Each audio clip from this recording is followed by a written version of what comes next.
IJGB, Tora's Gidi Hustle.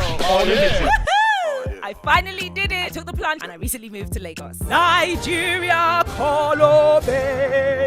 Why would you do something like that? Why? It's a hustle in the job market. I'm actually looking for my dream job. Excuse me, madam, are you a Nigerian? Me? Well, I was born and raised in the UK, but don't let the British accent fool you all. I'm proudly Niger! Oh, hello there. Hi. Welcome to my relocation story. I'm Tora, or as my friends like to tease, IJGB. I just got back! Oh yeah, oh yeah, oh yeah.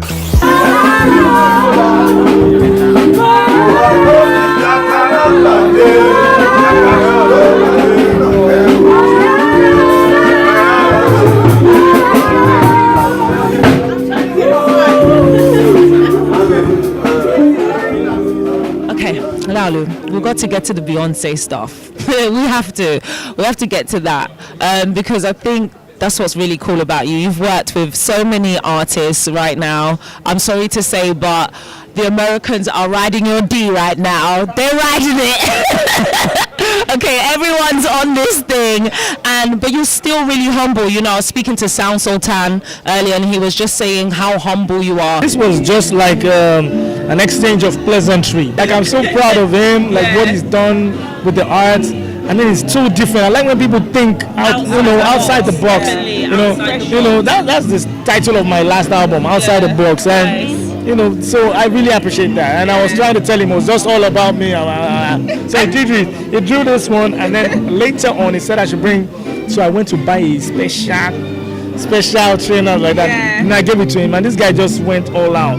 He did every element that represents Sound Sultan. He put it on the shoe, and that's real. That's real love right there. So let's talk about the Beyoncé thing. How did that happen? How did that come about? Yeah, it was. I mean, it's kind of crazy to say I can call Beyoncé my friend now, because it just sounds absolutely ridiculous. Is she on your phone? Do you have her number? I have her number. Oh my God! Don't lie. You have Beyoncé's number.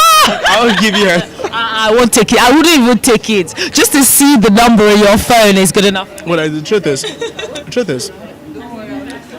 the fact that she even like invited me and thought that what I did was cool enough to be part of her stuff, and I wasn't even expecting that. I was just doing my own thing, and I only to find out that she's been watching me.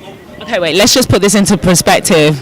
Laolu chilling in NYC, doing his thing, getting his art stuff off the ground, and then boom, Beyonce's like, yo, she's like, hey Laolu, I love what you're doing, man.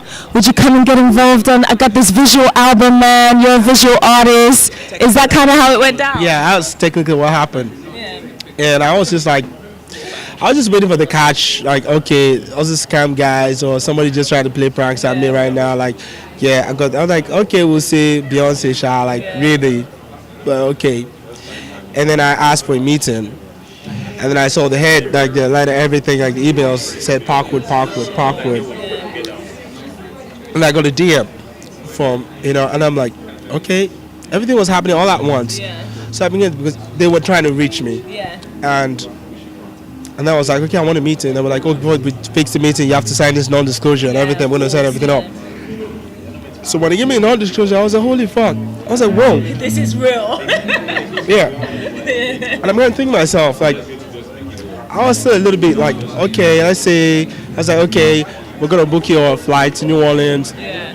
I was like, they booked my flight, business, everything. And I got to New Orleans. And when I got down, and I saw the chauffeur waiting for me with my name on there. Wow. And I got into the car. Yeah. And then I was like, wow. On my driving just to the hotel, everything was flashing before my eyes. And when you know that, oh wow, shit is about to get real. Like, this is it. I'm like Beyoncé.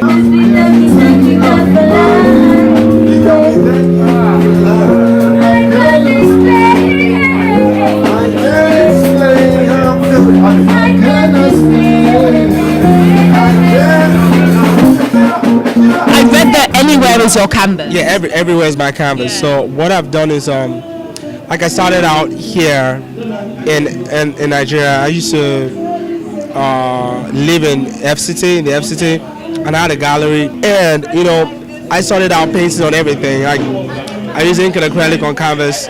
I like to draw with charcoal on pastel paper, and also I used to do like a lot of oil on wood, and also I used to do like a couple of carvings, and also I made furniture.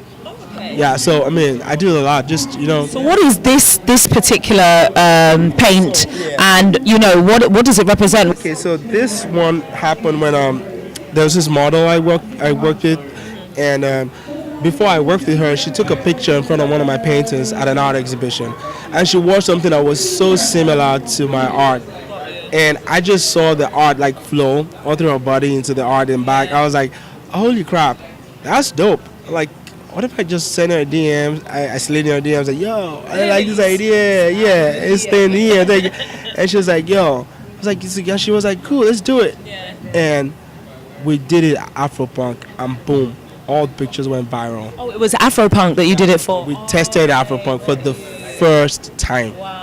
And I was really scared. I was nervous because I never done that before. And everybody was just like, wow, this is so dope. This is what you do. And it's probably hard to even tell people that this is what I do. Like, I'm not like, most of thinking I was a body painter. I'm like, no, I'm a visual artist. I just moved my art from everything to the body. So I like to talk about concepts, ideas, mythology, and Yoruba myth and Yoruba culture, and put it on the body, just like I've been doing on canvas. So what I'm doing now is pretty much I take elements and patterns and drawings from different Yoruba, maybe deities, or maybe culture stories, folklores. For example, if you're talking to me right now and I'm like, oh yeah, I like your eyes, it's beautiful, and you remind me of one of the Yoruba deities, which may be Oshun, God of beauty. She likes, God of beauty, and your dress is beautiful. So essentially, you understand, you're so in touch with your own self, like you're sensual. So I'm like Oshun or Oya or maybe Obatala, a little bit of those patterns, and then put some of those patterns and put them on your skin. So I transport you from what you are now back into that time and put you back here. Laolu just painted my face, and like I was saying, it's a very euphoric, sensual kind of feel. Yeah, and again, it goes back to the whole energy that you were talking about. So, I just want to ask you, for everyone that's kind of watching, because I've got a lot of young viewers as well watching and looking at you and saying like, wow, I like what he's doing. How can I do something like that? What advice would you give them? Just keep at your craft and be the original. Thing is, it's so hard to advise artists, because I think we all find it at some point, find what we're really good at. Because at the end of the day, whatever you're good at, that's what you're supreme at. And you need to like emphasize that more, and find it, and then go in. And then find that thing that actually sets you apart and go in. This life is possible. You can be an artist and be fucking rich. Yeah. Make a lot of money from being an artist. Yeah, that's a fear of poverty is what drives us crazy in this part of the world. And I just want to tell people that yes, this life is possible. IJGB, Tora's Gidi Hustle.